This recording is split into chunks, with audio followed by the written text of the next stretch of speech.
सर्वमङ्गलमाङ्गल्ये शिवे सर्वार्थसाधिके शरणे त्र्यम्बके गौरी नारायणी नमोस्तुते।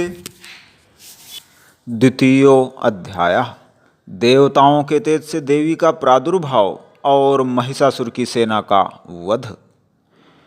ओम मध्यम चरित्र के विष्णु ऋषि महालक्ष्मी देवता उष्णिक छंद शाकंभरी शक्ति दुर्गा बीज वायु तत्व और यजुर्वेद स्वरूप है। श्री महालक्ष्मी की प्रसन्नता के लिए मध्यम चरित्र के पाठ में इसका विनियोग है।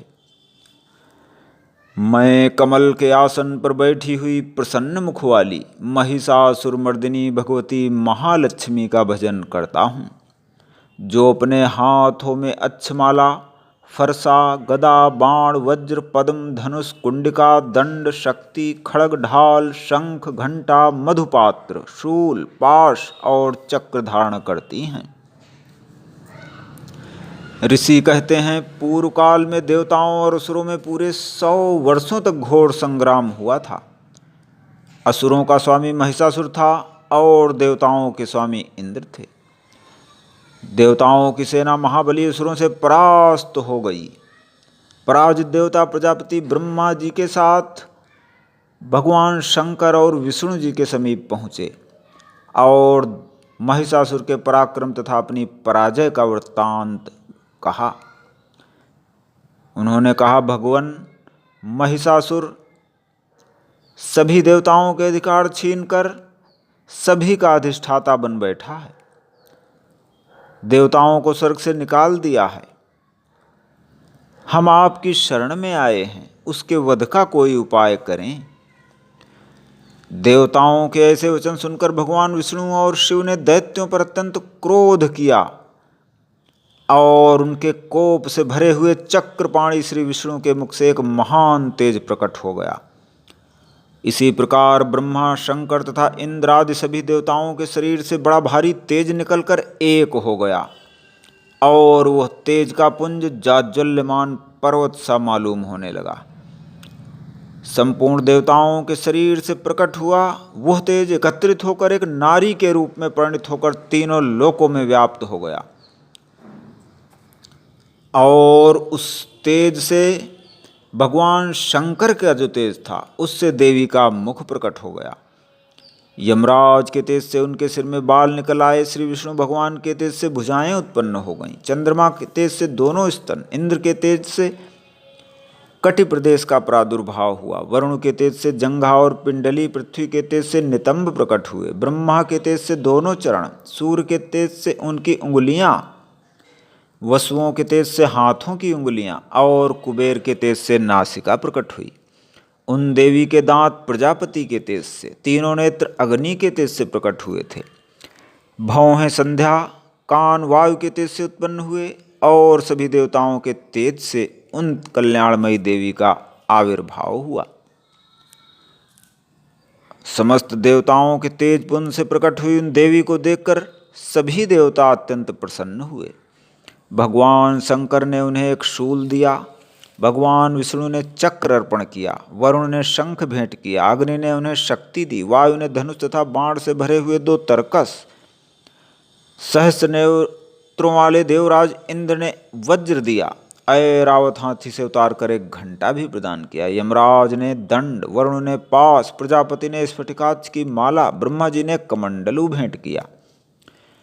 सूर्य ने अपनी समस्त किरणों का तेज उनके रोमकूपों में भर दिया। काल ने उन्हें एक चमकती हुई ढाल और तलवार दी।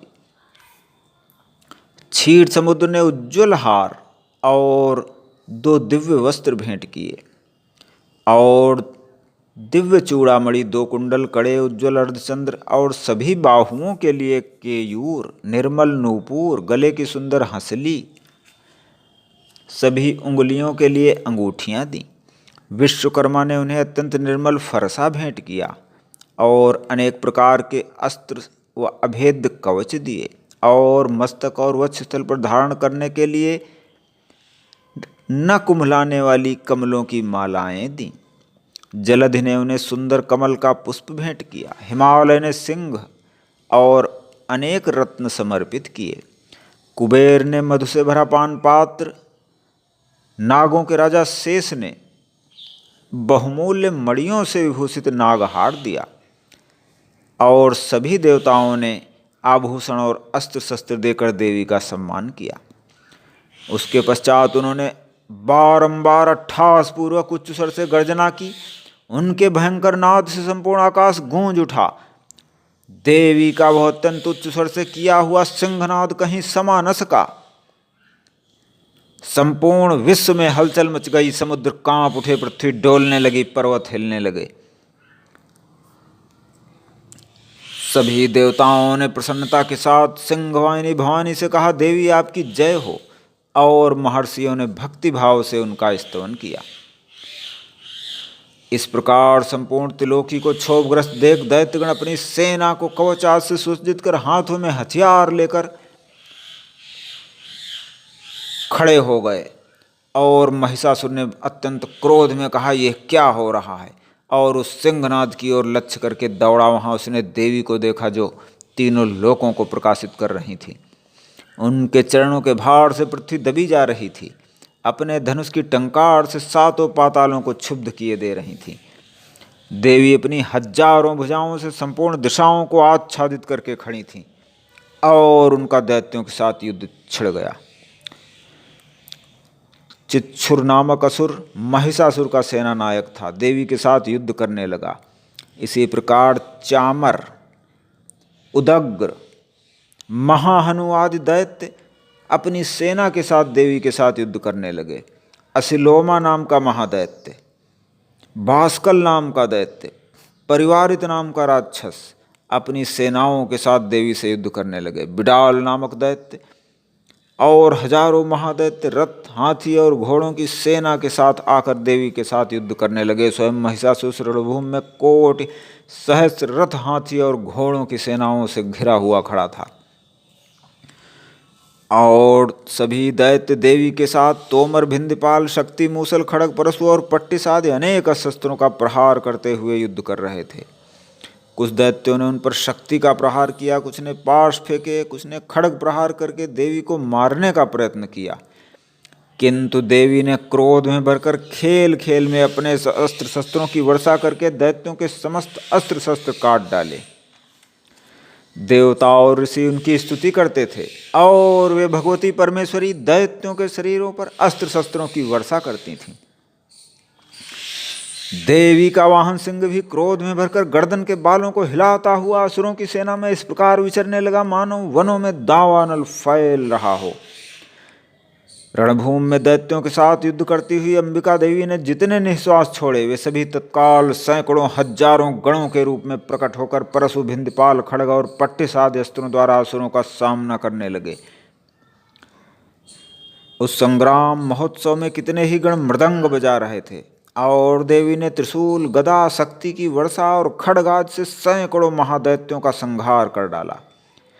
कितनों को पास से बांध कर घसीटा, कितने उनकी तलवार की मार से दो टुकड़े हो गए, कितने गदा की चोट से घायल होकर धरती से हो गए, कितने मूसल की मार से रक्तोमन करने लगे,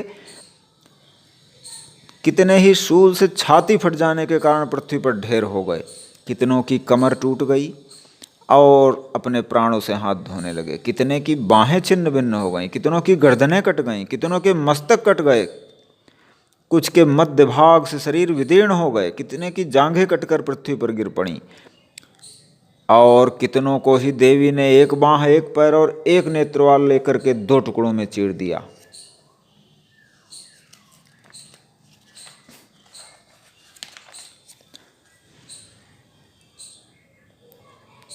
कितने ही बिना सर के धड़, हाथों में खड्ग शक्ति और रिष्ट लेकर के दौड़ते हुए देवी को युद्ध देवी के साथ कर रहे थे। जहाँ वो घोर संग्राम हुआ था, वहाँ की धरती देवी के गिराए हुए रथ, हाथी, घोड़े और असुरों की लाशों से ऐसी पट गई थी कि वहाँ चलना फिरना असंभव था। जगदम्बा ने असुरों की विशाल सेना को क्षण भर में नष्ट कर दिया। जैसे तृण और काठ के भारी ढेर को आग कुछ ही क्षणों में भस्म कर देती है, और वो सिंह भी गर्दन के बालों को हिलाकर जोर से गर्जना करता हुआ दैत्यों के शरीरों से मानो उनके प्राण चुने लेता था। वहां देवी के गणों ने उन महादैत्यों के साथ ऐसा युद्ध किया जिससे आकाश में खड़े हुए देवतागण उन पर प्रसन्न होकर फूल बरसाने लगे। इस प्रकार श्री मार्कंडेय पुराण में सावर्णिक मनवंतर की कथा अंतर्गत देवी महात्म्य में महिषासुर की सेना का वध नामक दूसरा अध्याय पूरा हुआ। तृतीयोध्याय सेनापतियों सहित महिषासुर का वध। जगदम्बा के श्री अंगों की कांति उदय काल के सहस्रों सूर्यों के समान है। वे लाल रंग की रेशमी साड़ी पहने हुए हैं। उनके गले में मुंडमाला शोभा पा रही है। दोनों स्तनों पर रक्त चंदन का लेप लगा है। वे अपने कर कमलों में जप मालिका, विद्या और अभय तथा वर नामक मुद्राएं धारण किए हुए हैं। 3 नेत्रों से सुशोभित मुखारविंद की बड़ी शोभा हो रही है। उनके मस्तक पर चंद्रमा के साथ ही रत्नमय मुकुट बंधा है और वे कमल के आसन पर विराजमान हैं। ऐसी देवी को मैं भक्ति पूर्वक प्रणाम करता हूँ। ऋषि कहते हैं, दैत्यों की सेना को इस प्रकार तहस नहस होते देख महादैत्य सेनापति चिच्छुर क्रोध में भरकर अंबिका देवी से युद्ध करने के लिए आगे बढ़ा और देवी के ऊपर बाणों की वर्षा करने लगा, जैसे बादल मेरुगिरी के शिखर पर पानी की धार बरसा रहा हो। तब देवी ने अपने बाणों से उसके बाण समूह को काट कर उसके घोड़ों और सारथी को मारकर धनुष तथा ऊंची ध्वजा को तत्काल काट कर गिराकर उसके अंगों को अपने बाणों से बींध डाला। धनुष, रथ, घोड़े और सारथी के नष्ट होने पर वो ढाल और तलवार लेकर देवी की ओर दौड़ा, किंतु तीखी धार वाली तलवार से उसने सिंह के मस्तक पर चोट करके देवी के बाईं भुजा में प्रहार किया और वो तलवार टूट गई और देवी क्रोध से लाल आंखें करके उससे युद्ध करने लगी।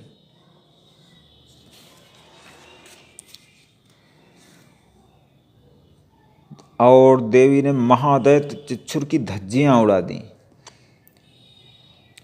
महिषासुर के सेनापति उस पराक्रमी चिच्छुर के मारे जाने पर देवताओं को पीड़ा देने वाला चामर हाथी पर चढ़कर आया, किंतु जगदम्बा ने उसे अपने हुंकार से ही आहत और निष्प्रभ करके पृथ्वी पर गिरा दिया। शक्ति टूटकर गिरी देख चामर को क्रोध हुआ, उसने सूल चलाया, किंतु देवी ने उसे अपने बाणों से काट दिया। सिंह बड़े वेग से आकाश की ओर उछला और उधर से गिरते समय उसने पंजों की मार से चामर का सिर धड़ से अलग कर दिया। इसी प्रकार उदग्र भी शिला और वृक्ष आदि की मार खाकर रणभूमि में मारा गया। कराल, दांतों, मुक्कों और थप्पड़ों की चोट से मारा गया। गदा की चोट से उद्दत का देवी ने कचूमर निकाल दिया। भिंदपाल से वास्कल को, बाणों से ताम्र और अंधक को मौत के घाट उतार दिया। 3 नेत्रों वाली परमेश्वरी ने त्रिशूल से उग्रास, उग्र तथा महाहनु नामक दैत्यों को मार डाला। तलवार की चोट से विडाल के मस्तक को काट गिराया। दुर्धर और दुर्मुख को अपने बाणों से यमलोक भेज दिया। इस प्रकार अपनी सेना का संहार होता देख महिषासुर भैंसे का रूप धारण करके देवी के गणों को मारने लगा। इस प्रकार गणों को गिराकर वो असुर महादेवी के सिंह को मारने के लिए झपटा और जगदम्बा ने क्रोधित होकर उसके ऊपर प्रहार किया। महिषासुर के श्वास के प्रचंड वायु के वेग से उड़े हुए सैकड़ों पर्वत आकाश से गिरने लगे और देवी ने क्रोध करके पास फेंककर उस महान असुर को बांध लिया। महासंग्राम में बंध जाने पर उसने भैंसे का रूप त्याग कर सिंह का रूप धारण किया और जगदम्बा ने ज्यों ही उसका मस्तक काटने के लिए आगे बढ़ी, त्यों ही वो खड्गधारी पुरुष के रूप में दिखाई देने लगा।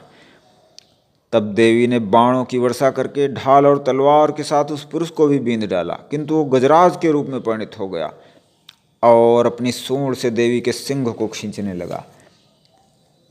तब देवी ने तलवार से उसकी सूंड काट दी।